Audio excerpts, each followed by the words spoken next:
Um, the lifeblood of any democratic free government is enthusiasm. It does not make any difference if it is within the United States government, a social club, or even a simple student government at an elementary school. They are all organizations that have been created to improve some aspect of its members and the community's well-being. They are all dependent on enthusiastic members to run for leadership roles and have the desire to improve whatever group they belong to. These groups are also dependent on enthusiastic members to help leaders carry out the improvements of the group. Enthusiasm is what keeps the organization thriving instead of simply surviving. Unfortunately, in many instances, leaders lose the enthusiasm that they once had in their younger and more active lives.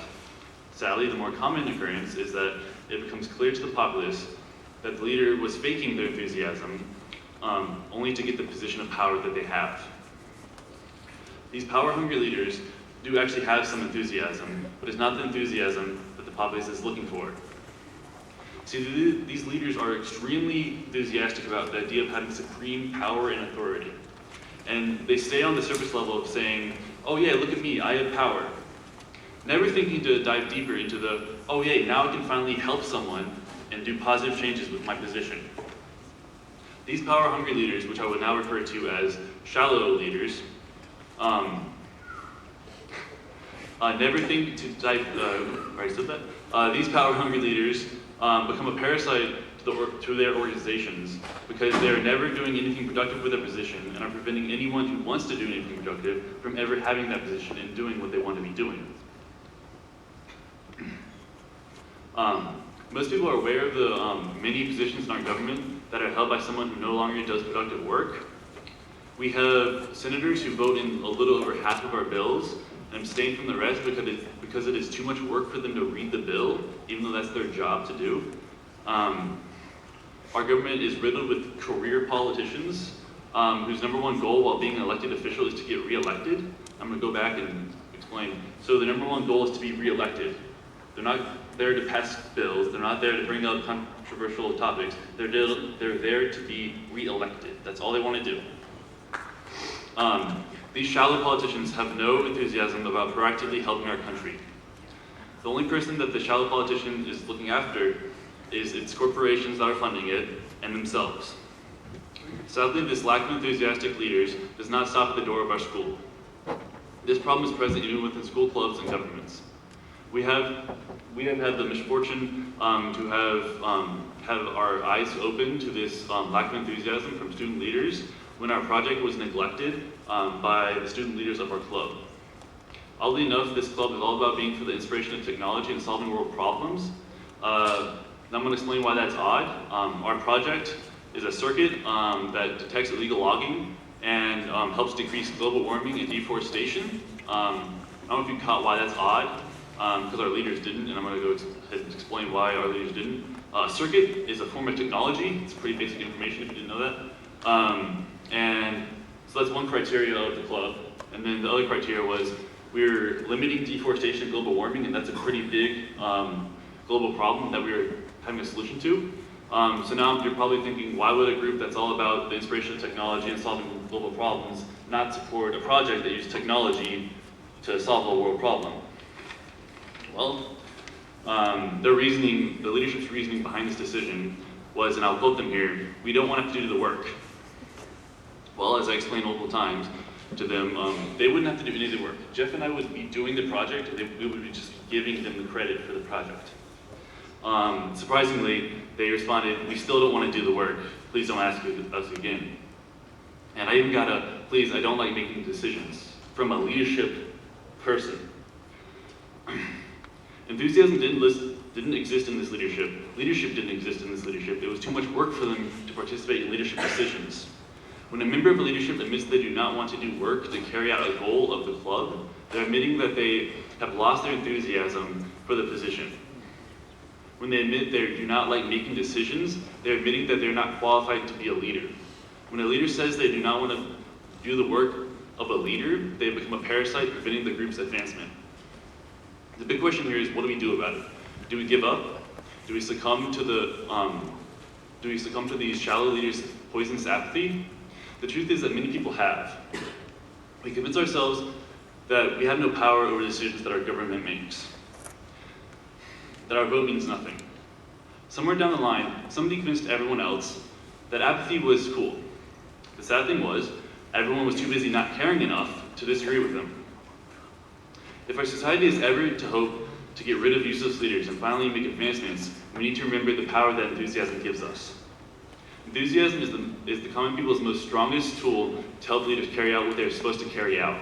Enthusiasm also has the power to get rid of leaders that do not have any enthusiasm about leading. So yes, your vote does count. Yes, your opinion counts, but if you want them to really make a difference, you need to have some enthusiasm about it. To help our society remember the need for enthusiasm and democracy, we have to instill it into our children's education from a very young age. But yes, it is true that there are some student governments and club leaderships, but from personal experience, I can promise you they are not actually well supported or really cared about. The small glimpse of democracy that our students get causes them from a very young age to think that voting in government is a joke. And sadly, this idea is reinforced through many adults and parents who agree that government is a joke. There's no reason to do anything with it. We have essentially created a foundation for democracy out of sand that breaks off in chunks and takes kids with it, with every piece that falls into the pit of indifference. There needs to be a change in the way our culture perceives democracy if we ever wish to give our children the hopes that they will be enthusiastic about the student governments and build that hope into possibly having some of the first truly enthusiastic leaders that are happy to do work for the people that they are leading. We need to stress that hearing, "we don't want to do the work," is unacceptable from leaders. That hearing, "I don't want to make decisions," I don't want to make decisions can never be uttered from a leader. We must create a precedent for what qualifies an effective leader, and enthusiasm has to be at the top of that list. I will end with a quote from Winston Churchill: "Success is going from failure to failure without the loss of enthusiasm." So Jeff is now going to talk about his life lesson and what he learned from this.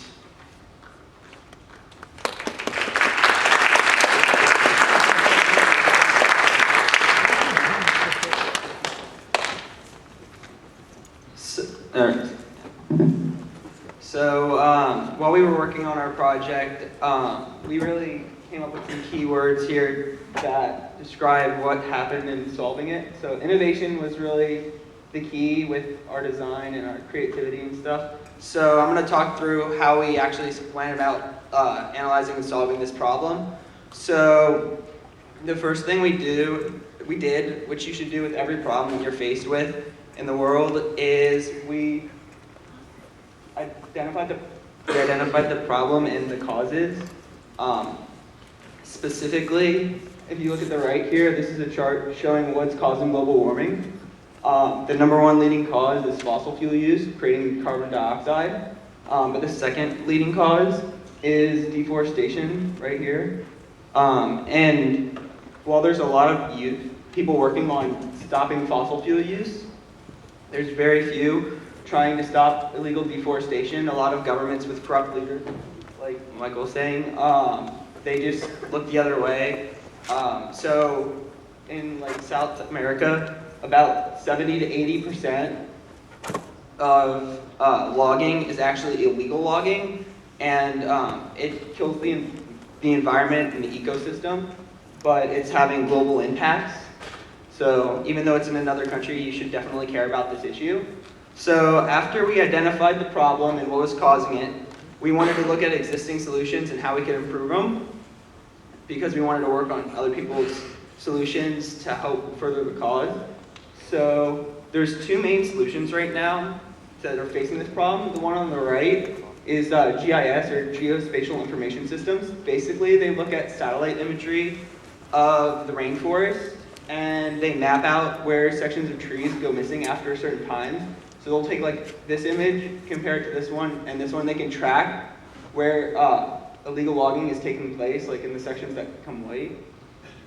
But this isn't a highly effective solution, because although it helps them track illegal deforestation, which is why I grouped numbers on these, they can't really stop the loggers, because if you know they were there a month ago and they cut down that section of the forest, well, that section's cut down, so they're not there anymore, and you can't really stop them if they're moving.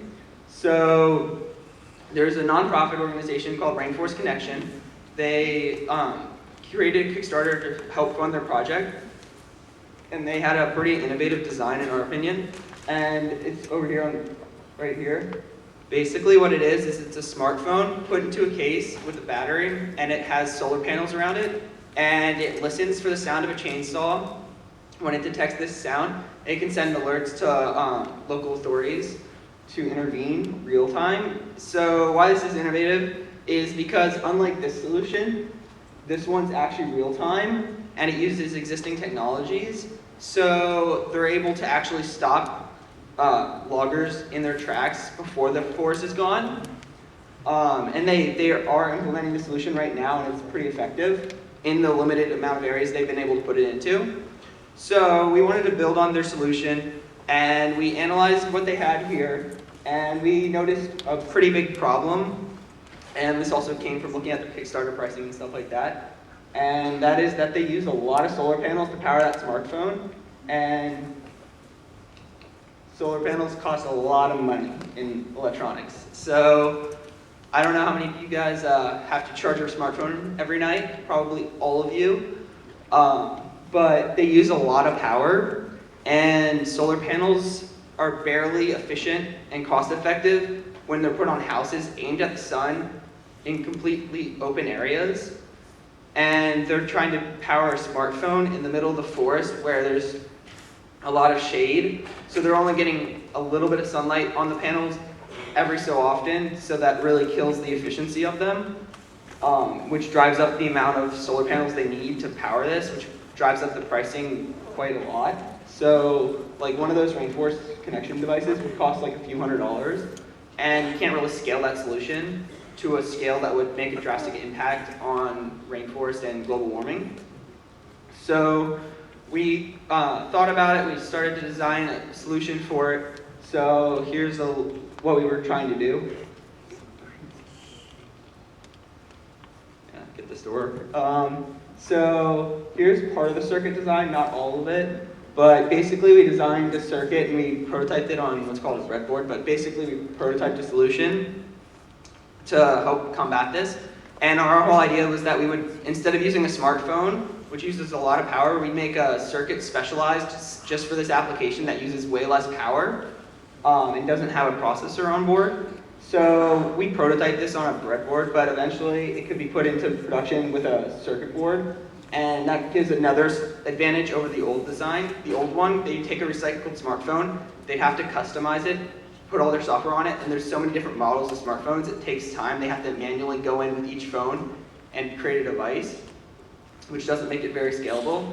Whereas this design, you could put, you could send to a factory and they can just put out like hundreds of these really quickly, and you don't have as much specialized skill required to build them. Mainly machines which just build them. So that's what we did, but with every solution, it's only as good as the testing. So we had to test the solution. So here's the picture from an oscilloscope, which is just a testing device. And the top is the sound of the chainsaw starting up. So we had a few options with how we designed the circuit. We could just try to detect high voltages, which equate to very loud noises, but that wouldn't really work very well in the rainforest, because in the rainforest, there's so much noise that literally you could be standing in one place in the rainforest, there could be someone doing illegal logging like 50 feet from you. You won't see them because of like trees and stuff, but you won't hear them either. And they're using a full like chainsaw. So there's a lot of background noise, and so we decided that really wouldn't work. So what the Rainforest Connection people were doing with their smartphones was called an FFT, or fast Fourier transform. Basically, it looks at frequencies versus power at each frequency. And this is the startup signature of a chainsaw. So you see all these spikes you can identify when you do that, even with background noise.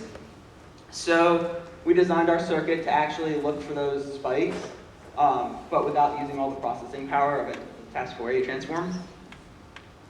So we tested that, it worked. So in the future, we don't plan to just take our solution, go start a nonprofit and all that, because we're big advocates of what's called open source hardware. or basically you make your designs public so other people can take them, use them, they can adapt them for different applications, they can use them to improve their design.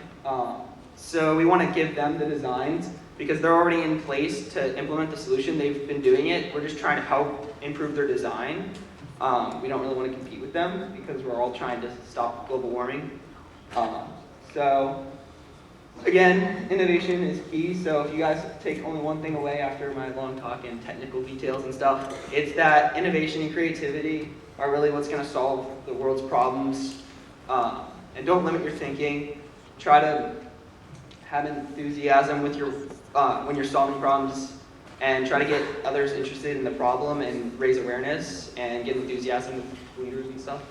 So thank you for your time.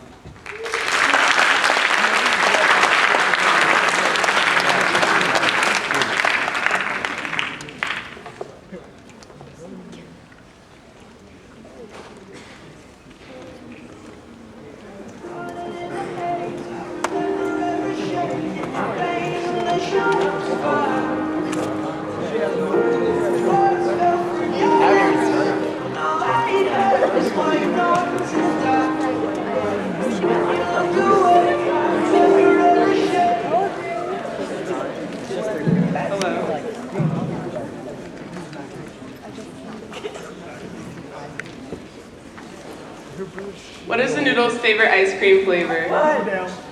Pistachio.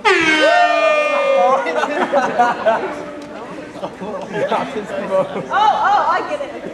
Why doesn't the noodle go to church? Why? He's a pastafarian. Where do noodles go in their time of need? Where? To see the pasta!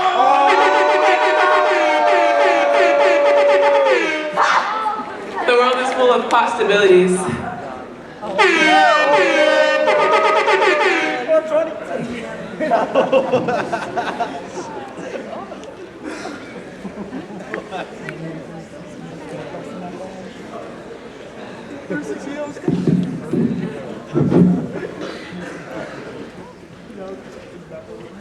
Alright, got your attention, I guess. Alright.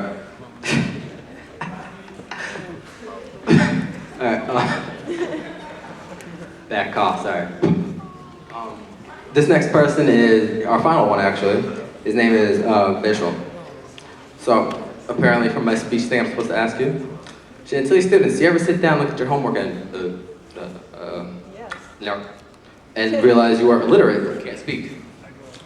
We have numerous resources in America, but poor countries struggle to educate a large percentage of their population to lower their literacy rates. So this next speaker is one who looks beyond himself to see the struggle of others. When he isn't balling out on the green, he's using technology to improve literacy rates in poor countries. He's the #1 in the fairway, #1 in the hearts, apparently. I'm sorry, I just added that. This is your next speaker, aka Vishy Fingers, aka Lil V, aka Tiger Fish. He's a golfer. AKA Vishy Gary. So give him a round of applause. Yo, Vishy. Not from dead.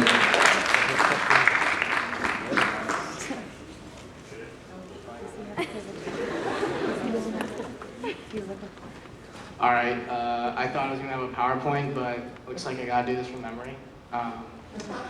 So my name is Vishal. I'm trying to give you a presentation on illiteracy. So my journey started the summer of my sophomore year when I was in India. And I was, my parents made me go, and I was like, if I'm gonna be here, I might as well try and help people. So I went to a school for mentally challenged and underprivileged children.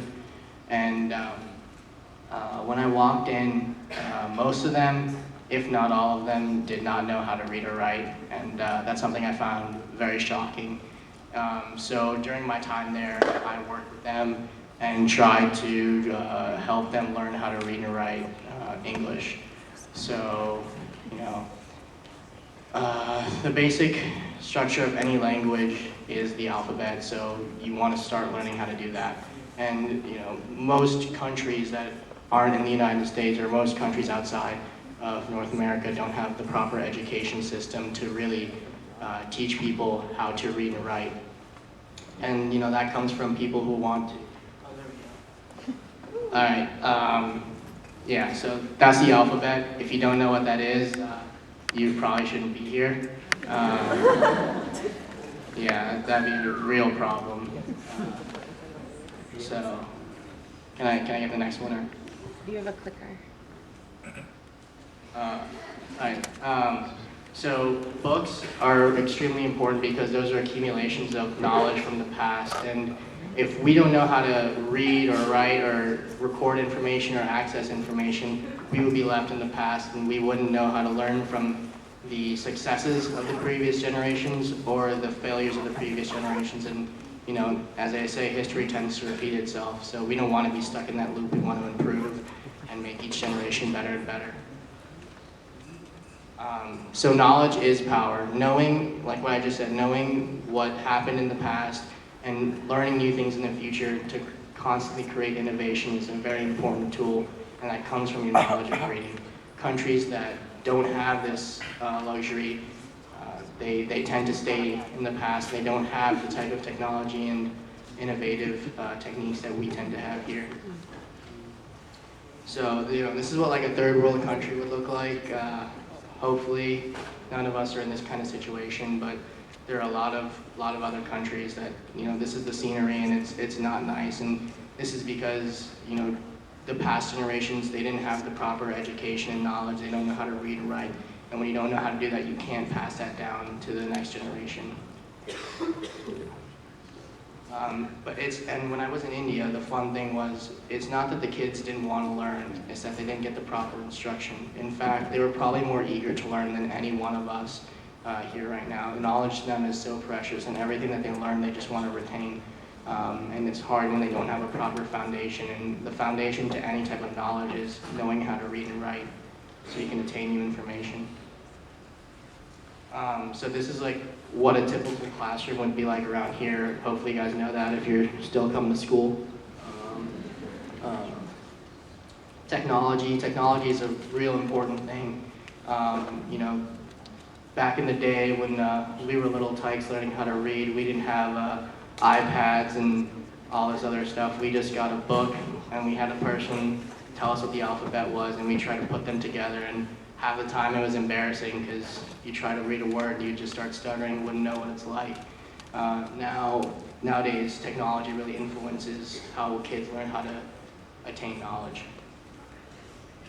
That being said, that is an iPad, and that is like a 3-year-old learning how to read and write on an iPad, and they have teaching professionals that are there to help them learn how to do that, and that's part of the developmental aspect of our society.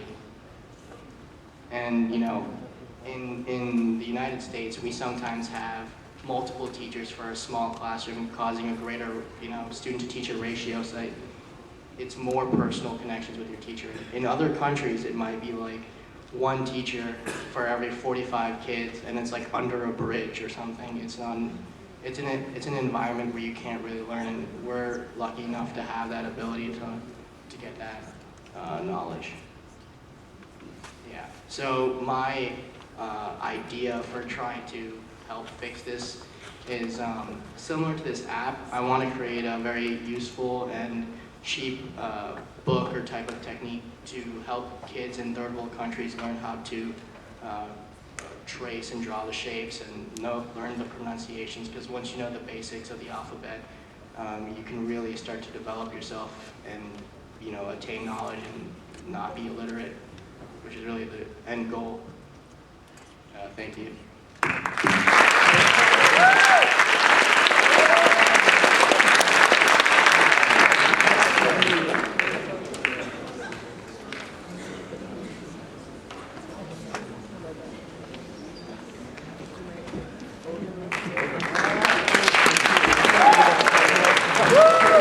Everyone, please remember to fill out your survey form. It's purple like this. I didn't get one. And we have one more small part for you.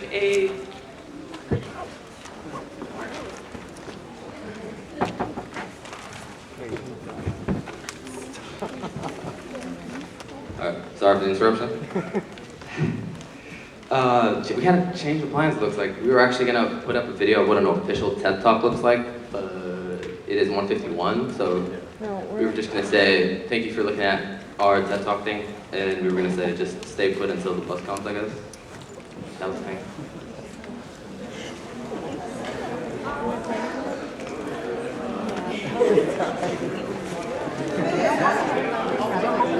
Yeah, we will still be showing the video, in fact. Just a little mix up on the MC team.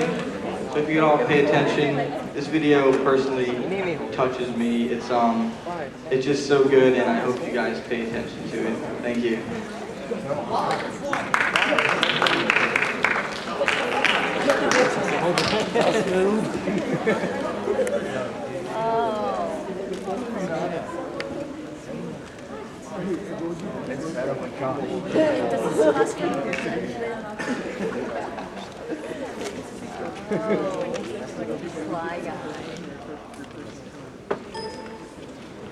Unbelievably interesting. I mean,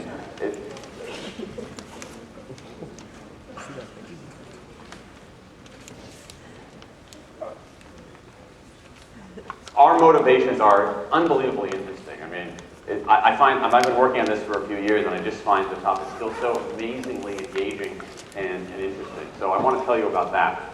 The science is really surprising. The science is a little bit freaky. Okay? We are not as endlessly manipulable and as predictable as you would think. There's a whole set of unbelievably interesting studies. I want to give you two that call into question this idea that if you reward something, you get more of the behavior you want. If you punish something, you get less of it. So let's go from London to the mean streets of Cambridge, Massachusetts, in the northeastern part of the United States. And let's talk about a study done at MIT, Massachusetts Institute of Technology. Here's what they did. They took a whole group of students and they gave them a set of challenges. Things like memorizing strings of digits, solving word puzzles, other kinds of spatial puzzles, even physical tasks like throwing a ball through a hoop. Okay, they gave them these challenges and they said to incentivize their performance, they gave them 3 levels of rewards. Okay? So if you did pretty well, you got a small monetary reward. If you did medium well, you got a medium monetary reward. And if you did really well, if you were one of the top performers, you got a large cash prize. Okay?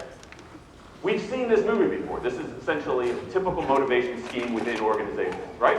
We reward the very top performers, we ignore the low performers, and the other folks kind of in the middle. Okay, get a little bit. So what happens? They do the test, they have these incentives. Here's what they found out.